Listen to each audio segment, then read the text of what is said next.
Okay, truth number 10. The root of sexual addiction probably isn't what you think it is.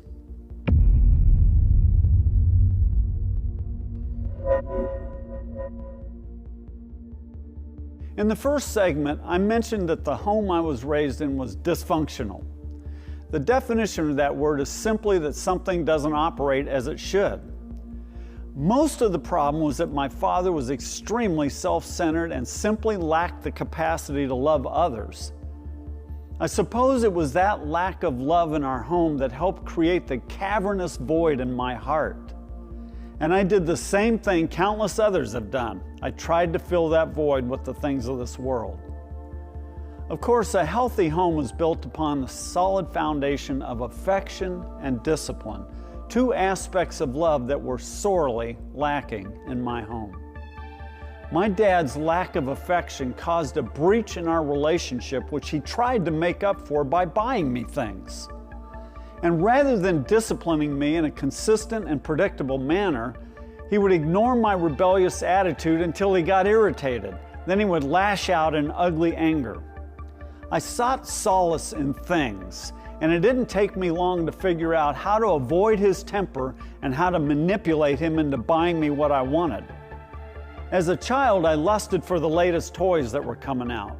But as I reached my teen years, the main focus of my striving transitioned from possessions to experiences, meaning drugs, excitement, and sex. What I didn't realize at the time was that this demand that I get everything I wanted was causing me to become increasingly selfish and self-centered. Eventually, sexual sin became the great passion of my life. The daily fare of softcore porn and masturbation kept me locked in a prison of self where no one else could intrude. My natural knack for seducing girls allowed me to selfishly use them and dump them when I was done with them. But it was my discovery of hardcore pornography that sent me into such obsessive behavior that I came to the place of bordering on the edge of insanity. It was self-centeredness that led me into sexual addiction in the first place, and pursuing the sin only exacerbated my selfishness. While sexual sin was the primary focus of my attention, there were other aspects to life as well. But whatever I did in life, it was always done with a me-first attitude. I went after whatever I wanted with little regard to how it might affect other people. I wanted what I wanted, when I wanted it, and if anyone stood in my way, I became irritated or even angry. Interestingly, the more I got what I desired and the more things went the way I wanted them to go, the more miserable I became. The more I gave the beast of self what it demanded, the greater it became within me. My life eventually came to the point where it was one black mass of self. There was no room for anyone else. Self demanded and received nearly everything it wanted. C.S. Lewis once said that we must picture hell as a state where everyone is perpetually concerned about his own dignity and advancement, where everyone has a grievance, and where everyone lives the deadly, serious passions of envy, self-importance, and resentment. And the selfishness that that statement depicts pretty much sums up the hell that my life became. The great lie of sin is that it offers happiness and fulfillment. The truth is that the more sin is indulged, the more misery one can expect to follow in its wake. In some inexplicable way, sin enlarges the self-life. And the greater the self-life, the more sin is desired. This whole process is a cruel hoax concocted by the devil himself. Well, I eventually became a Christian, but unfortunately I brought this same me-first mindset into the church with me. It took me quite a while before I came to understand that God's kingdom is built in selflessness, not selfishness. It is founded on humility, not pride. Roy Hession said, "It is so often self who tries to live the Christian life. It is always self who gets irritable and envious and resentful and critical and worried. It is self who is hard and unyielding in its attitude to others. It is self who is shy and self-conscious and reserved. No wonder we need breaking.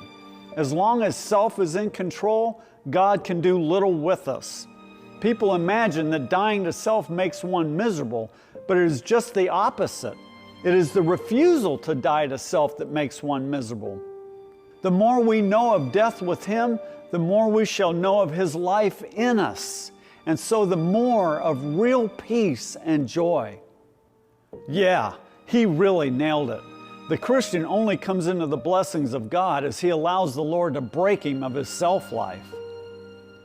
One day I got to thinking about how true the Beatitudes are, but also how the reverse of each Beatitude is equally true.